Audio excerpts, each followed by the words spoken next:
Hello and welcome to the Let's Go for EVs podcast. I'm your host Mr. Affection and today I will be discussing about the Polestar 3. In this podcast, I'll be going through the exterior design, interior design, what functions and what not, dimensions, charging and comparatives with what's on the market today. Thank you for listening and I hope you will enjoy.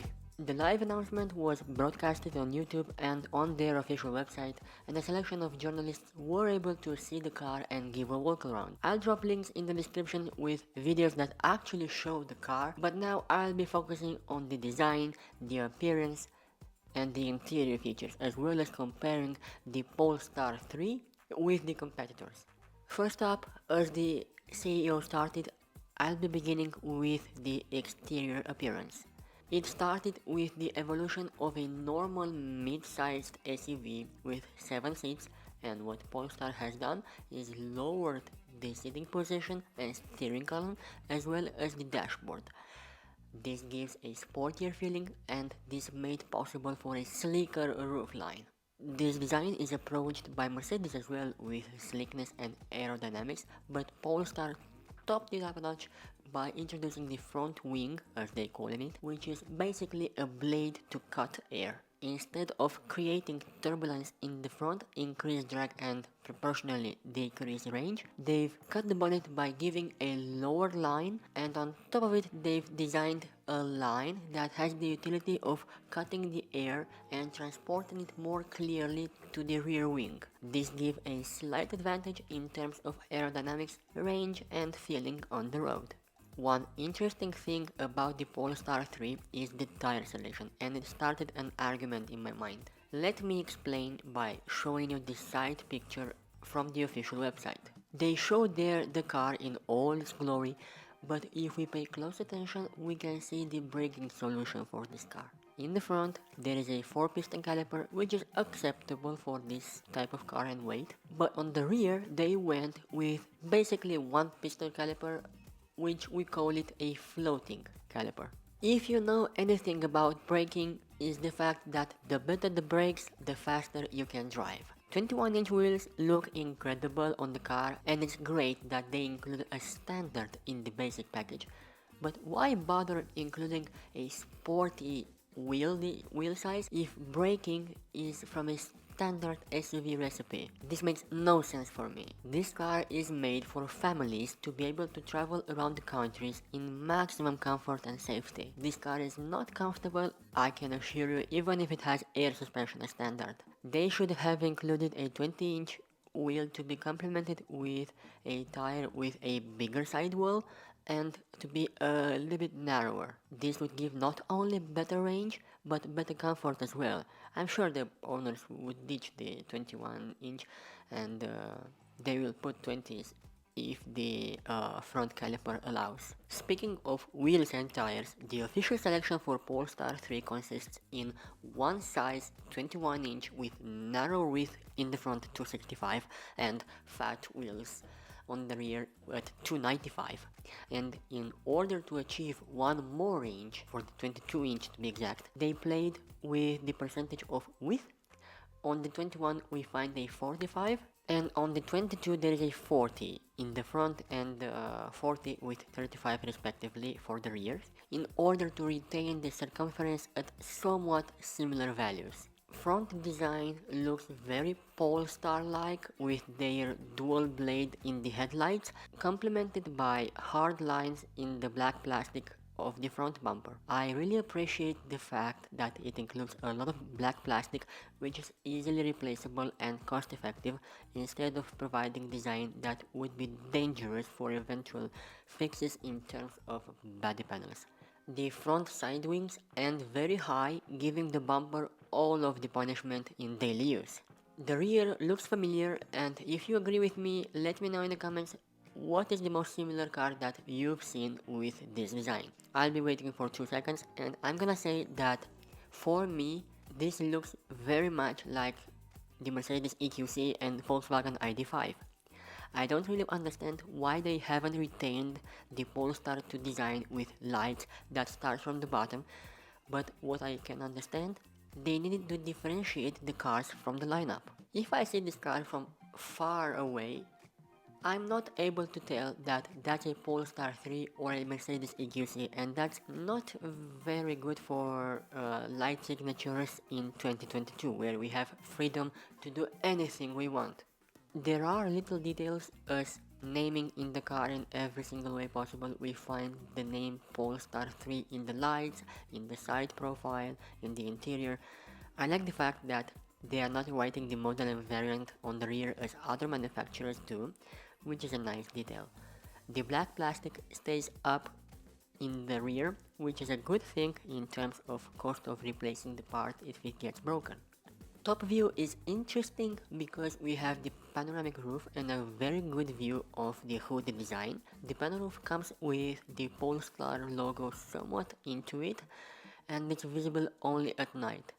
At the side design we find flush door handles, interesting cut of the side mirror, and an eyeliner which connects the side with the back design. I feel a bit of inspiration from the Porsche Macan with the side blade at the bottom part of the door, which is okay in my opinion. It gives a fresh look and somewhat easier to the eye. The car feels lighter with tweaks like this. Judging by the dimensions of the car, it seems like they were interested more in total length rather than the wheelbase, which is the starting point of most car concepts.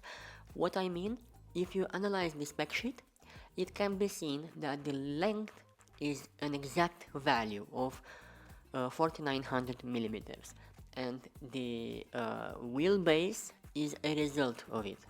The interior is very Volvo and Tesla combined. A giant tablet positioned vertically makes for the wow effect when you see the interior for the first time, complemented by a smaller screen behind the steering wheel. Dash has a light design, nothing too fancy, but in the night it has a light bar which goes all the way from left to the right. Nothing too special, but what's interesting is in the front seats.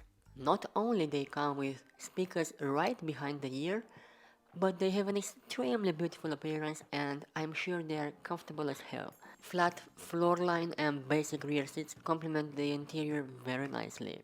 Keeping up with the interior features, Polestar comes with Dolby Audio, which basically means that it's using a very smart and correctly positioned speakers. It gives the impression that you are in the middle of the sound, which is far more pronounced than surround sound. Polestar CEO said one interesting fact about listening to music. In the past, family used to listen to music in their living room and with their tall speakers and home cinema, but now home has other uses and the only time when we listen to music is when traveling, and it can be more true.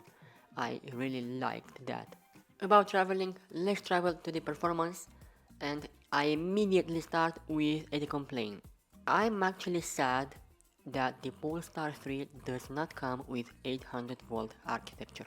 But we kind of knew that, but still it would be a great addition in the spec sheet. Other than that, it can't be better. The electric motor can achieve up to 510 brake horsepower with the performance pack, and if you want the basic package, it still delivers 483 brake horsepower, which is far more than you need. But count that electric horsepower are much different than ICE horsepower due to instant torque. So by saying that the 483 horsepower is a lot or not enough, can't be compared with 483 of ICE horsepower. You need to test drive in order to see the real performance. 250 kilowatt DC fast charging is far more decent for every need that you have, but it puts a big load to the DC charging station, which needs to deliver more than 500 amps of current in order for you to be charging at this level. 800 volt systems are much more efficient when we discuss about charging. At the world premiere, there wasn't such emphasis on technology, but rather the abilities of the car to coexist with the owner. I might understand that coming from a Volvo, but it would be still nice to include more tech specs in order to understand better the situation. It has a 111 kWh gross battery capacity and net is 108 something, which is standard for SUVs in today's market. The fact that it takes 30 minutes to charge from 10 to 80% and including the 250 kilowatt peak charging in the equation means that it will not stay for very long at the maximum charging speed and it will drop pretty early. Mercedes EQS SUV charges in 30 minutes as well, but the maximum and of course the peak charging is at 200 kilowatts, and if we use logic it means that the Polestar 3 will pick up at around 30 to 40%, but it will not stay for very long and it will drop pretty early.